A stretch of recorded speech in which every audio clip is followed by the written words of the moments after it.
So guys, ito, tutunan muna tayo ng gawa ng ginto. Meron tayong gagawin na bagong project natin, isang pares na hikaw. Ayan, tunawin muna natin. Ayan, pakita ko muna sa inyo yung pagkakabuo sa ayan. Pagawa tayo isang plancha. Babatakin ko muna sa isang laminador. Ayan po. Ayan, diyan po kasi kailangan po detalyado po ang ating mga gawa para maintindihan kagad ng mga nanonood. Ayan, gagawa muna tayong gaste. Bibilog muna tayo. Gagawa tayo ng amin ng gaste. Kasi ang gagawin nating hikaw, merong tigatlong ingaste. Bali, apat. Apat na bato. Ayan, gagawa tayo ng apat na bato. Bali, magiging 8 yan, 8 piraso. Ayan, gagawa muna tayo ng yung pinakasusukatan ng pinakapagkit. Ayan, gagawa muna tayo ng hulmahan. Ipoporma natin sa, sa pagkit.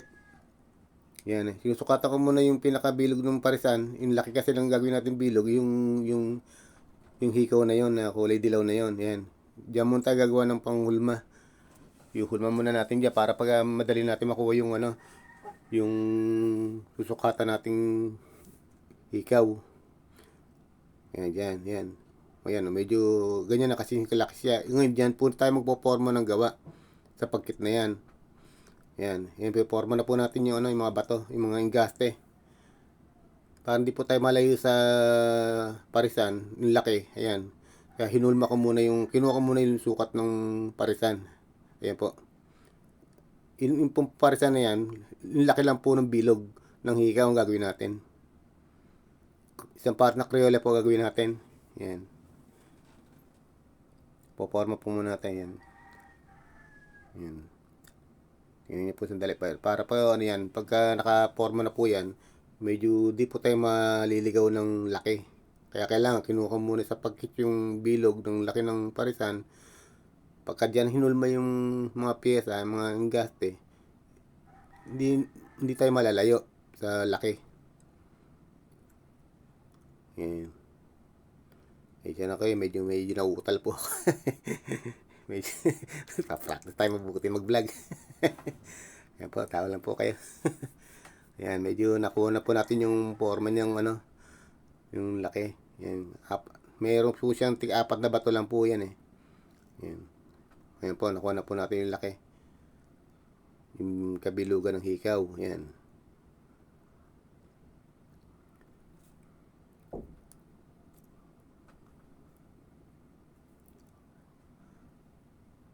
Yan kasi po yung yung mga sukat-sukat na yan. Kaya ganyan po yan. Yan. Yan, mayroon po kasi yung yan, tig-apat na bato. Yung gasi po niyan, yan. Yung pakulang po muna natin sa board na yan, nabuhusan na po natin ng iskayola. Hindi na po napakita paano buhusan ng iskayola. Yan, hinangan na po muna natin. Para pagka tinanggal sa iskayola na yun, puti na yun, magkakasama-sama na yung mga ingaste natin ginawang apat na ingaste. Yan. Yan, hinangan na po natin. Natanggalan po lang natin ng konting iskayola. Iskayola po tawag dyan sa na yan, sa puti na yan. Yan. Yan po. Ayan, kasama-sama na po sila. Lalagyan na po natin siya ng unyas. Meron po kasi siyang unyas sa labas. Tanim unyas. Ayan, tanim unyas po tawag sa amin dyan. Yung pag ganyang lalagay ng unyas, ng wire. Wire po yan. Pag binatak mo po yung wire na yan, pinutol-putol. Ginagawa namin unyas. Hindi ko na po napakita po yung pagbabatak ng wire. Hinang po muna natin sa pinaka sa pinaka baraso niya. Pinaka yun ang magiging para mabuo siyang Crayola. Diyan parang sing-sing din muna sa umpisa yan. Ang yari niyan, pero kaya po medyo mabusisi po yan. Parang sing-sing po ang gagawin natin, pero gagawin natin Crayola po yan. Ayan. Ay, gagawa po muna tayo pinakapadila. Yung pinakapadila po niyan, yung pinaka doon maglalak ang Crayola.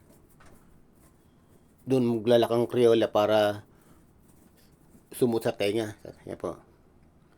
Ay, ninang na po natin yung padila.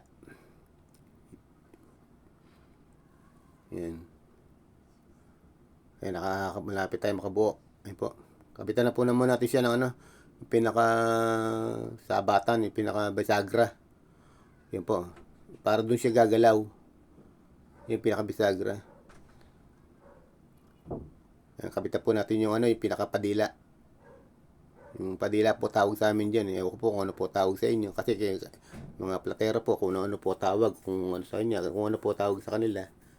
Basta po yung nakasanayan po namin tawag po dyan sa mga ganyan, yung padila po tawag kayo po. Gumagalaw na po yung ating ano.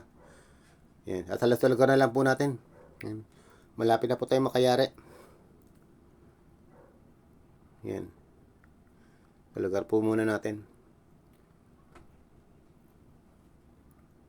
Kinikinis-kinis ko lang na po yan. Kasi siyempre po para medyo mapantay-pantay po yung mga sumusobra sa mga gold niya. Para pag niliha po natin siya, medyo okay na po siya. Yan, lilihain na lang po natin siya. Malapit na po tayo matapos. Yan, lilihain na lang po natin. Yan.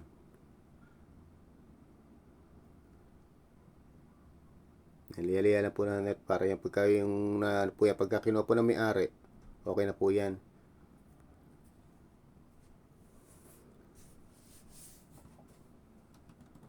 Yan.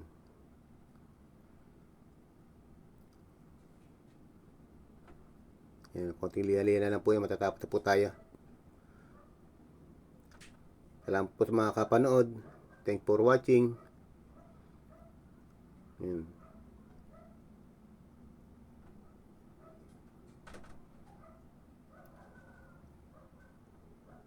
Yan po, ito medyo ano lang po yan, medyo matagal-tagal lang pong linisin kasi marami pong ano siya, marami po siyang pasikot-sikot na yung gawa buba, yung mga piyesa-piyesa, kaya medyo matagal din po liyahin. Ayan po, nakayari po tayo ng isang part na Creolia na merong 4 na bato.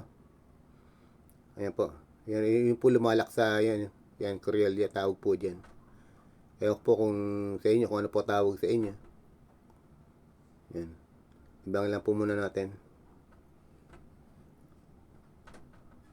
Yan po, 3.7 lang po tumimbang. Medyo magang lang po siya. Yan po.